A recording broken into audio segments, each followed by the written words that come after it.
khabar YouTube? Ini saya daripada Potitian ke Pintas, Sabah. Jalan ni memang lengang, tak ada siapa. Saya bawa motor Modernas Domina 400 tahun 2021 yang baru tu. Okey, daripada tak ada buat apa-apa, baik saya review sikit motor ni. Dari segi penggunaan saya beberapa hari untuk jelajah Sabah. Jadi motor Domina 400 ni daripada tak ada buat apa-apa, kita tengok macam mana motor ni punya handling. Okey, motor ni 400cc 370 lebih lah, 3 gitu. Saya tak ingat apa-apa. Itu technical specification ramai orang buat dah. Jadi technical specification tak perlu Okey, kita tengok dari segi handling dan untuk pengguna-pengguna biasa. Okey, dari segi engine dia menggunakan satu silinder, 3 spark plug. Okey, jadi bila satu silinder 400cc, dia ni classification dia macam tanpa lah. Tanpa ni dia torque dia tinggi. Torque dia tinggi, tapi kena hati-hati sikit lah, pasal kita perlu menggunakan gear untuk pastikan gear ratio tu okey untuk speed. Okey, dari segi handling motosikal ni saya rasa memang bagus. Suspension dia bagus. Dia punya handling dari segi layan corner okey. Untuk motosikal ni, dia punya suspension boleh melayan corner. Dan juga jalan di Sabah ni memang teruk, lekuk-lekak. Jadi dia boleh menyerap hentakan-hentakan yang perlu. Tengok lori ni dah macam apa je. Dia tak dapat peluang untuk memotong, memintas. Motor ni tahun 2021. Handling bagus. Cuma kita kena biasakan dengan gear ratio dia. Kalau kita jalan perlahan, macam celah-celah trafik, kita kena pastikan gear selection tu betul. Pasal masa mula-mula saya bawa, saya pernah mati enjin di tengah-tengah trafik. Jadi pasal saya tak berapa biasa dengan motosikal ni. Bila kita dah biasa, kita dah tahu, kita dah boleh main gear dia dan main throttle, tak ada masalah. Jalan ni memang mencabar. Jalan macam jalan ni tengok. Okey, cuma kita tak boleh nak layan sangat pasal gravel. Banyak gravel. Saya risau. Kalau kita terang lah, kita risau pasal banyak gravel. Tadi dah slide. Ni Domina 400. Kalau macam ni semua jalan okey lah, tapi tak mahu dia jalan yang kasar dan tak ada gravel. Untuk naik bukit tak ada masalah motor ni, pasal dia punya torque tinggi Cuma kita kena pandai main gear lah. Untuk torque dia okey. Selalunya kita akan drop gear ke gear 5 ataupun gear 4 bergantung pada gradient. Macam ni sekarang ni saya rasa saya pasal tengah gear 4 ni. Saya tengah gear 4 untuk motosikal ni.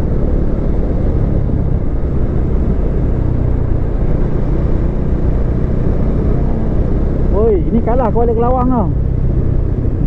Tapi yalah, bahaya tengok tu, gravel banyak on the road Jadi tak boleh lah nak layan macam Kuala Kelawang ataupun Genting ataupun Ulu Jam. Tak boleh lah. Ini tempat ni udahlah tak ada orang bermasalah jadi saya layan speed yang berpada-pada lah.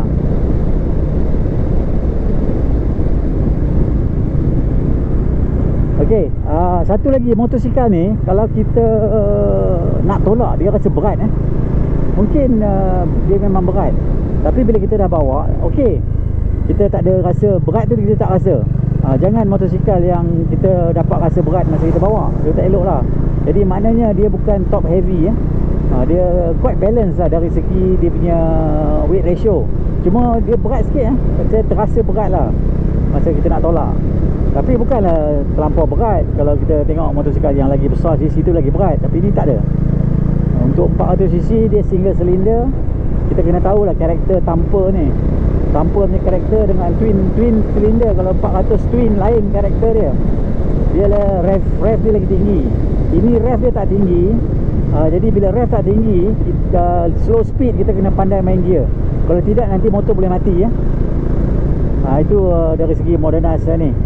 Kelengkapan pada motosikal ni, dia ada dia punya trip meter, dia ada dia punya mileage indicator, odometer. Lepas tu ada fuel average fuel berapa.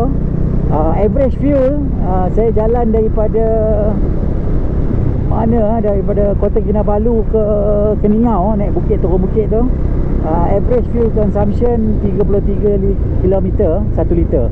Jadi 33 km 1 liter. Nanti kita tengoklah berapa liter motor ni boleh pergi. Tapi kalau kita tengok pada trip komputer dia, yang full tank lebih daripada 400 km. Tak tahu lah betul ke tidak. Itu satu. Lebih daripada 400 km. Saya tak berani lah nak cuba, pasal ni bukan motor saya. Kalau motor saya akan ride sampai kering macam biasalah. Lagi satu, fuel warning dia. Fuel warning dia akan keluar lebih kurang 2 bar. 2 bar sebelum habis dia akan keluar fuel warning. Dan kalau kita tengok pada trip komputer dia, dia punya mileage ada lagi lebih kurang 150 km. Punyalah jauh. Dia bagi warning. Selalunya motosikal atau kereta dia bagi warning lebih kurang 60 km. Pasal itu standard standard petrol station kat Malaysia ni, dalam 50 km ada satu petrol station. Tu dia. Ni kena jaga-jagalah, hati-hati ni lah. Jadi standard petrol station dekat Malaysia ni lebih kurang 50 km kita akan jumpa petrol station. Oleh kerana motor ni mungkin buatan India, di India mungkin dia punya jarak petrol station tu lebih jauh.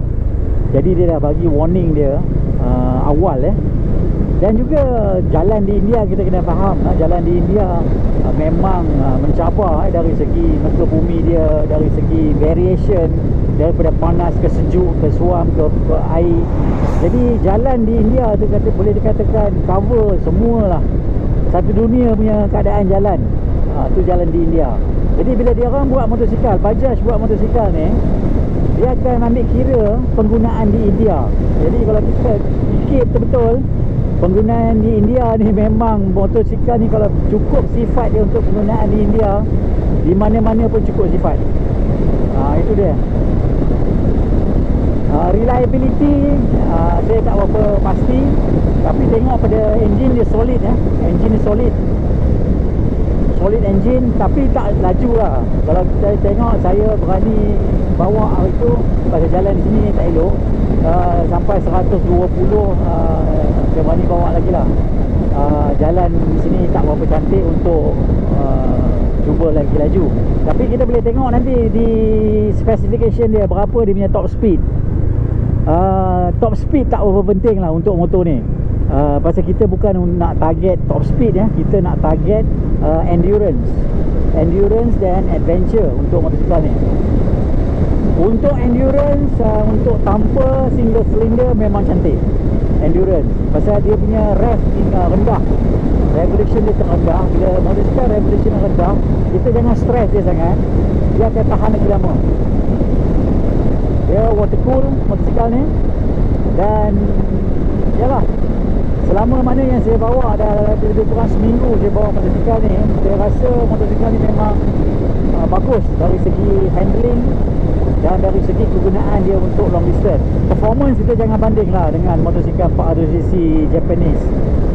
Japanese punya performance dia memang target untuk high speed handling Tapi motosikal ni dia target untuk touring dan endurance. Itu target dia. Depan motosikal ni dia ada shield tu cukup. Saya tak rasa angin kuat pada saya. Dan saya buat recording audio sekarang ni menggunakan GoPro dan mikrofon dalam helmet. Dan saya rasa kalau dapat dengar saya punya audio ni, bermakna shield tu berfungsi dengan baik. Kalau motosikal yang tak ada shield, audio akan jadi bising. Saya bawa Triumph speed twin saya bising pasal tak ada shield. Jadi shield penting. Jadi kita nak tahu motosikal punya shield efektif ke tidak, kita dengar mikrofon, kita dengar audio yang kita record sama ada bising ke tidak. Jadi motosikal ni tak ada bising audio dia, makna shield dia berfungsi dengan baik. Memang bagus. Cuma kawan saya ni dia letak shield warna hitam. Shield warna hitam ni memang saya tak gemar langsung lah. Pasal nasib baik shield ni tak tinggi ya. Kalau shield tinggi warna hitam memang masalah besar. Kita nak tengok jalan, kita tak mau tengok bukan, kita nak tengok shield. Function shield ni hanya untuk menolak angin ya. Jadi kalau dia menolak angin, kalau dia tak menghalang penglihatan kita, tu yang terbaik. Tapi kalau dia menghalang angin tapi dia menghalang juga penglihatan kita, apa jadah? Dia tahu ni kat jalan di depan ni lekuk-lekak. Tu dia. Ni satu kebaiknya motosikal ni, dia punya brake, wah bagus. Brake dia bagus ya. Brake dia depan belakang ABS dual channel, memang perlu ABS di kawasan ni. Dua depan belakang disc brake. Saya tak tahu lah berapa size disc brake dia, tak kisahlah, itu specification tak penting. Yang penting brake dia memang cemerlang. Pasal saya pernah bawa 2-3 hari lepas, saya bawa laju lah di jalan belakang antara Keningau ke Tawau tu. Jalan tu memang tiba-tiba akan jadi pecah-pecah. Saya terpaksa brake dengan kuat, ada ketika-ketikanya lah. Dan okey, brake dia mencekam dengan baik. Cuma ada satu lagi kawan saya tu, motosikal dia punya brake dah gelong. Tak tahulah pasal apa kan, brake dia gelong sikit. Pasal mungkin panas ke apa ke, main brake banyak, dia tak tahulah. Tapi brake dia gelong, dia nak tukar brake. Dia gunakan brake Vibree. Okay, Vibree ni adik-adik Brembo low cost ya. Vibree tak kisahlah, janji dia berfungsi ya. Jenama ni tak penting bagi saya. Yang penting ialah berfungsi. Ni motokari lah kita panggil kan, motokari Domina 400 ni motokari bahasa India mari. Modena sambil adik dia ada Pulsar 200 ke 250, 200 saya tak tahulah Pulsar tu, tapi dari segi yang ini motokari ni memang antara. Kalau tanya saya nak beli tak motor ni? Dengan harga yang ditawarkan oleh Modena lebih kurang 14-15 ribu, tak ada masalah bagi saya untuk beli. Bagi saya motor ni bagus, value for money, memang baik. Touring untuk seorang-seorang okey lah, untuk dua orang kena motor yang lebih selesa. Tapi kalau touring dekat-dekat, dua orang tak ada masalah. Kalau long distance touring lama-lama, seorang okey, motor apa pun situ. Untuk long distance touring susah nak bawa tilen, dan akan menjadi sulit lagi lah kalau kita buat long distance touring. Jadi kalau kita tengok banyak-banyak orang long distance touring, motor apa pun dia bawa seorang aja yang dua orang tu pun dia bawa dua motosikal. Kerana dia akan mengundang bahaya. Dan barang yang kita loadkan pada motosikal dia akan lebih berat daripada yang diinsurkan. Kita baik-baiknya kita letak seringan yang boleh barang, seringan yang boleh supaya motosikal tak overload. Ini untuk endurance lah. Kalau terlampau berat sangat, kalau kita tengok ada orang tu bawa motosikal sampai guni 2-3 dekat atas motosikal tu pergi touring, itu mungkin tak tahulah macam mana dia buat kan. Dia rajin collect barang ke apa kan. Tapi kita tak perlu pakai perpakaian yang banyak, dan kita tak perlu keperluan benda yang banyak. Kita boleh beli. Bukan kita nak ride tempat yang tak ada orang, tak ada penghuni, tak ada population, tak ada civilization.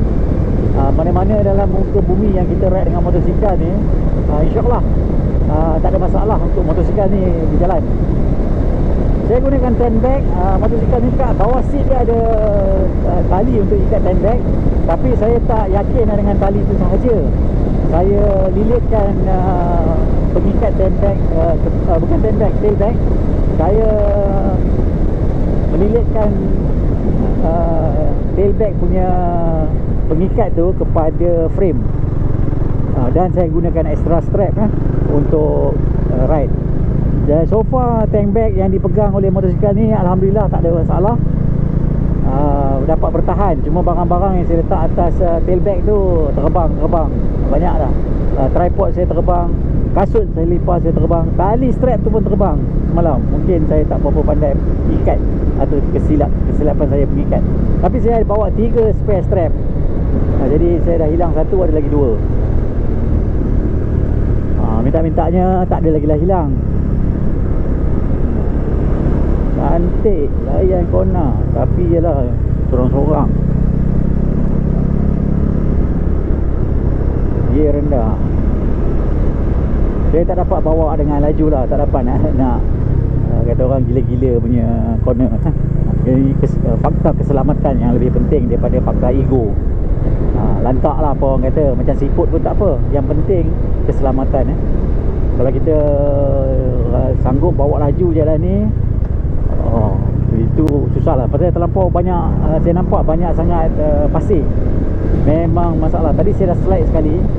Jadi belakang lori tu saya slide lah. Pasal saya brake. Saya ingat nak potong lori tu, tapi saya terpaksa brake, saya slide. Tayar belakang slide. Lagi satu jalan ni, kalau kita banyak sangat pakai brake, dia akan panas nanti brake tu. Jadi kalau bolehnya pakai gear. Cemerlang jalan macam ni, kalau tanpa, dia punya engine braking memang kuat. Kita drop gear, dia akan dropkan speed tu dengan baik. Kita tak perlu guna brake sangat. Itu satu, dia engine braking dia memang kuat lah. Pasal tanpa 400cc. Kalau 2 inline 400, engine braking dia tak apa kuat. Lagi kecil silinder dia, lagi kurang lah dia punya engine braking. Itu memang faktor biasa lah bagi segi mekanikal, kerana dia punya gear ratio dia tu. Ini motor ni dia ada slipper clutch. Jadi senang stick ke bawah. Clutch dia lembut. Tak sakit tangan untuk bawa. Kita boleh, saya operate clutch ni dengan 2 jari je. 1 jari pun boleh, tapi 2 jari lah standard saya bawa motosikal. 2 jari, dan brake pun 2 jari standard. Kalau emergency baru saya tekan semua brake lah. Okey, turun-turun bukit tu mungkin dah habis. Apa pun YouTube, inilah saya punya review ringkas Motokari Domina 400 daripada penunggang yang dah gunakan dia dah lebih dari 5 hari di Sabah. Jalan bukan-bukan. Bagi saya motor ni cemerlang. Suspension dia memang bagus. Baik, suspension dia stock suspension, tak payah usir dah. Memang cantik. Dia punya depan upside down, belakang monoshock. Dah cantik dah, tak payah adjust dah. Range motor ni pun lumayan bagus, jauh untuk pergi. Range dah cantik. Yang satu benda yang motosikal ni yang saya memang heran. Ni memang motor lain tak ada. Dia punya side mirror dia punyalah kuat. Dia punya mounting tu, dia menggunakan besi padu tu. Side mirror dia memang kuat sangat. Dia sangat-sangat kuat. Memang tak bergerak, tak ada vibration. Saya rasa saya boleh mount GoPro kat situ lah kalau saya nak mount. Dia bukan motor saya. Kalau motor saya dah adjust lah GoPro taruh kat situ. Boleh taruh dekat atas sikit kan, dekat wing mirror tu. Memang wing mirror ni cemerlang. Tak pernah saya jumpa motosikal wing mirror sekuat ni.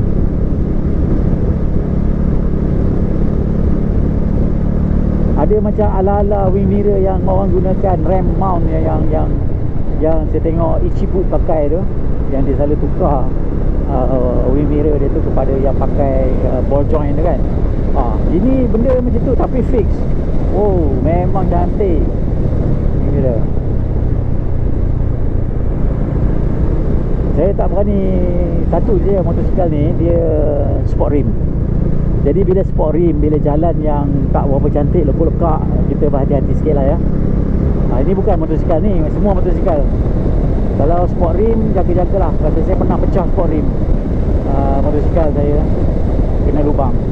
Jadi itu saya risau. Satu itu je lah dari segi sport rim. Tayar yang digunakan cukup, tayar stok cukup untuk penggunaan saya. Kawasan kampung, kurangkan laju. Ini lagi dahsyat daripada jalan ke Kimanis, Keningau.